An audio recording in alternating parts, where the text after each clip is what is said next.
Hello and a very warm welcome back to the garden.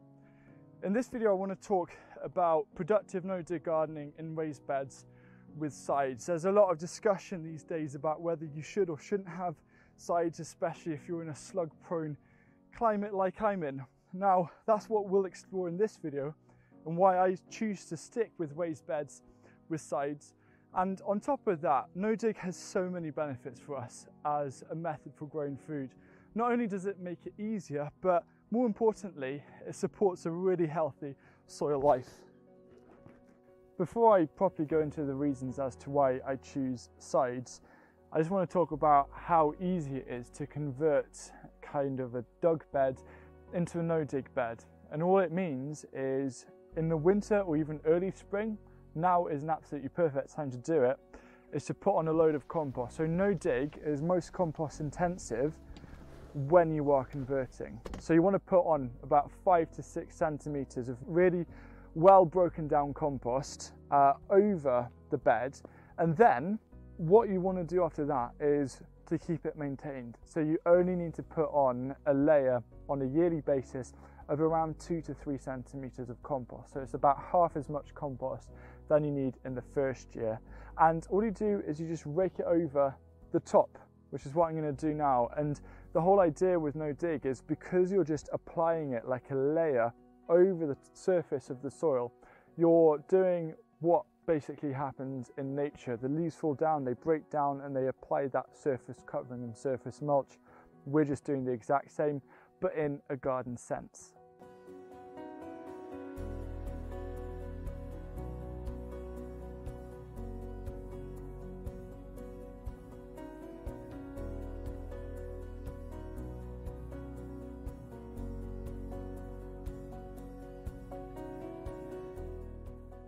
There are so many reasons as to why I choose to grow raised beds with sides, but I kind of want to do a little disclaimer to begin with.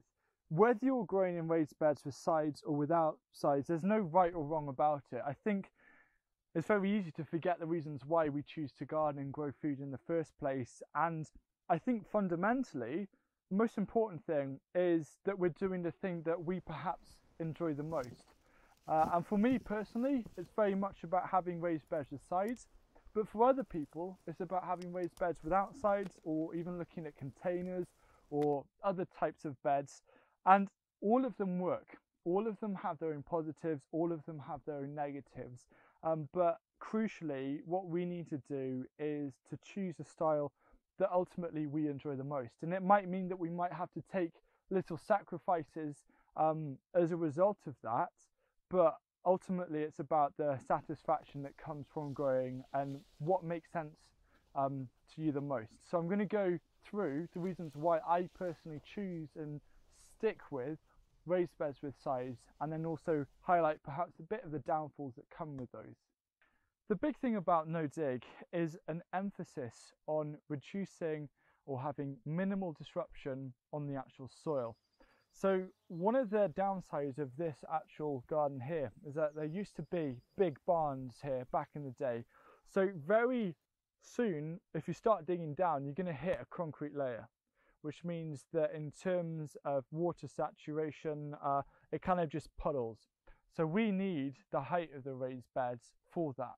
Now I could go for raised beds without sides, but one of the things here actually having a wetter climate is because I want to have as much versatility as possible, so all of the beds are pretty high. It means, well, firstly, it's better on my back because I can just sit on the side here. You've got the side that you can sit on, use as a seat, and you can just go ahead and do your gardening and your working. And I also like to use the sides as cup holders as well. But the other thing that happens is if you have a lot of heavy rainfall like I do here in Ceredigion in Midwest Wales, if I had this kind of height, I would be worried about the rain not washing the nutrients away, but actually washing the soil away if I didn't have these sides, especially on a slope as well, because these are almost contained units, these raised beds, that hold the soil into place. And also with a raised bed, it's its own separate entity, which means I have full control of the type of soil that I put in and how I improve it. So there'll be certain raised beds which are more dedicated to perennials, like I've got one for strawberries over there, that's where I put down a lot of wood chip because I am making that quite a fungal dominated soil. But for a raised bed like this, I'm just putting down well broken down compost, which is better for bacterially dominated soils.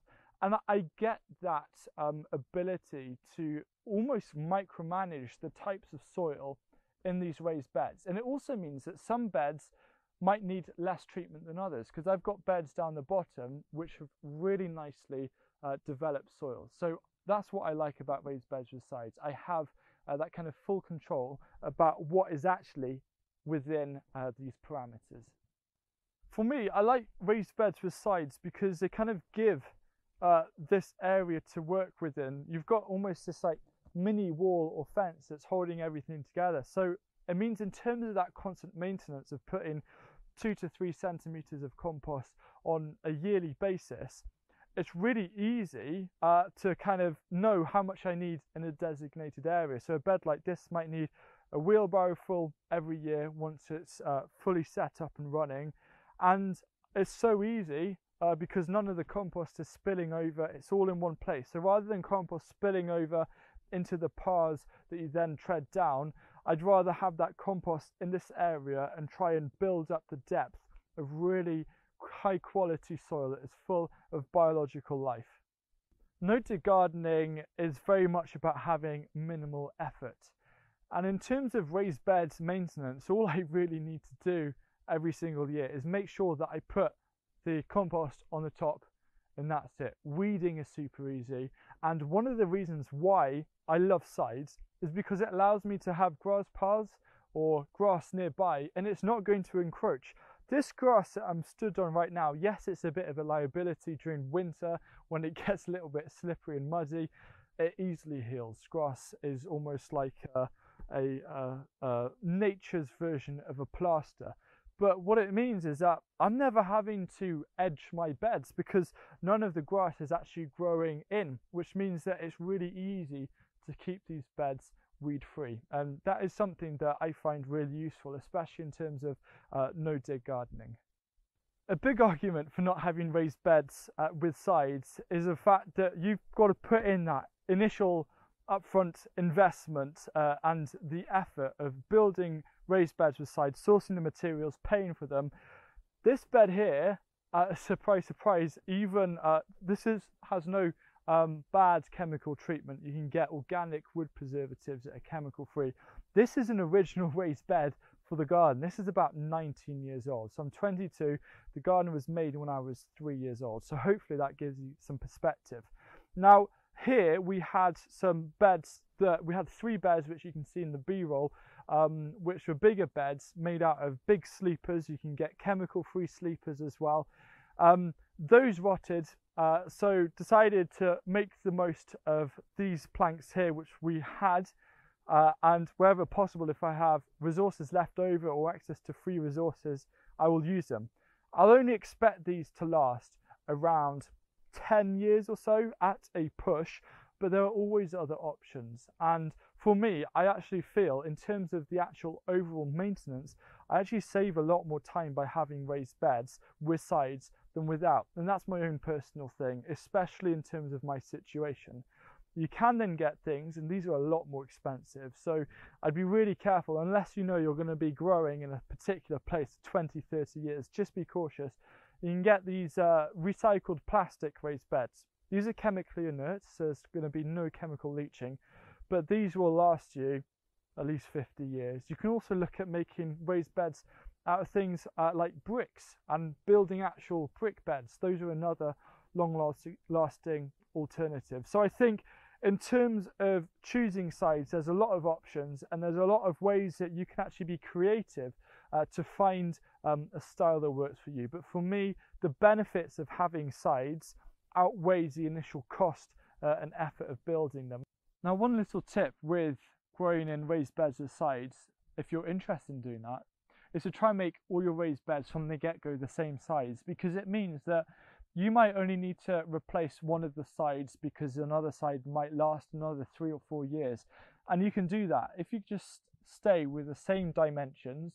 it is really easy to just make those little fixes during winter when there isn't really anything else to do. And very often as gardeners, we almost find things that we need to do during winter to keep us sane.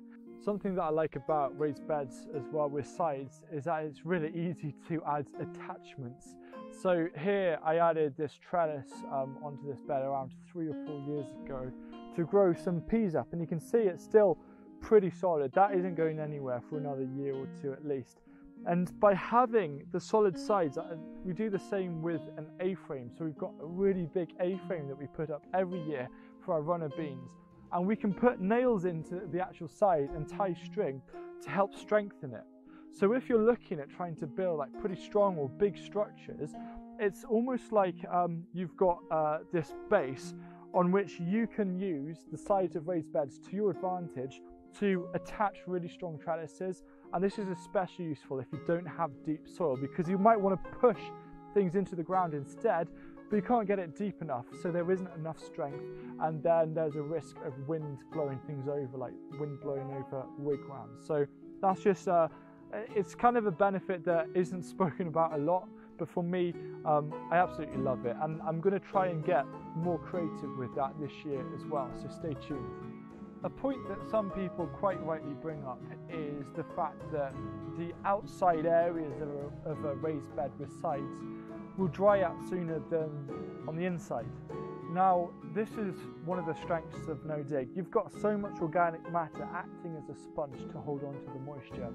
Even though we've had very recently, in fact, some prolonged periods of dry weather, I haven't seen a noticeable difference of kind of yields between the outside and inside of the beds of the same crops. One thing I would suggest, if you are concerned about this though, is to actually turn that into an opportunity. In the middle part of the bed, you can grow crops that prefer to have more moisture, whereas on the outside, on the perimeter, you could grow almost like this encompassing border of things which perhaps like slightly drier conditions to grow in. For example, particular herbs or particular fruiting vegetables. And then you can get the best of both worlds. You can grow the things which prefer more moisture in the area that has more moisture, and the things that like things slightly drier and perhaps more free draining around the outside. So that means you've got multifunctional use from a single raised bed. Before I jump into the hotly debated topic of raised beds with sides and slugs, now just as a quick side note here, I honestly think that no-dig gardening in raised beds shows the power that no-dig has in terms of slug control and slug prevention. I just want to say kind of the main thing is why I choose to grow in raised beds with sides. It's because I have a very visual area to work with. I'm a very visual person, and I like to see that this is a perfect size. Perhaps it's a Capricorn in me, but it means that I can look at every bed almost as its own garden, which means it's very easy for me to plan. The sizes are never going to change, and that's what works for me. And at the end of the day, no matter where I end up in life, even if I'm growing on a bigger market garden that perhaps has beds in the ground without any sides, I am always going to have some amount of raised beds with sides, because I love the practicality and the intensiveness that growing in raised beds with sides offers, as well as the freedom of being able to do it in practically any situation.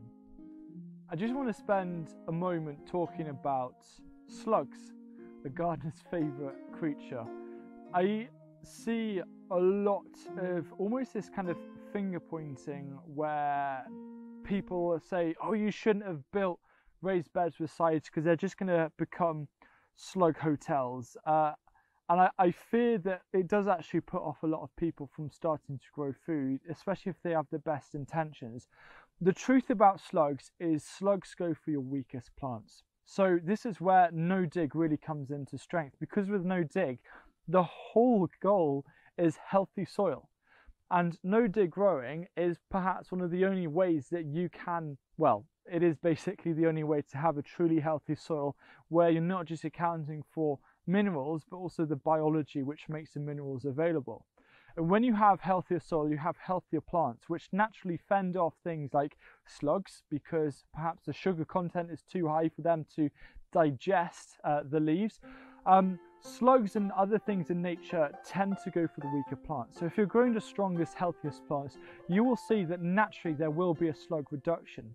The other thing is when you use compost as a mulch, especially in the UK, you've kind of got this bare soil which slugs aren't so keen going over. Now, you've seen in my main garden where all of the paths are grass, and people are like, this just must be a slug nightmare. I found it really hard last year to find any proper visible damage of slugs, and the whole garden surrounds grass. There's longer grass, there's fields, there's barns and all sorts of pallets where slugs can hide underneath. The truth is that nature over time creates an equilibrium, and I believe in terms of slugs, it's more of a long-term strategy. There's a lot of short-term fixes you can do. I've done a whole video about 3 organic methods you can use to control slug issues in your garden in the short term, but for the long term, it's a 2-part method. It's firstly about promoting the health of your soil, and secondly, it's about building that natural biodiversity that your garden will continue to improve as it matures and as time progresses. So I think when done right, raised beds really aren't slug hotels. I know it because I've been gardening in a very wet part of Wales in UK, which is renowned for slug issues. And I just want to show you another side of the coin, which I don't think is spoken about enough. And I just kind of want to put it out there.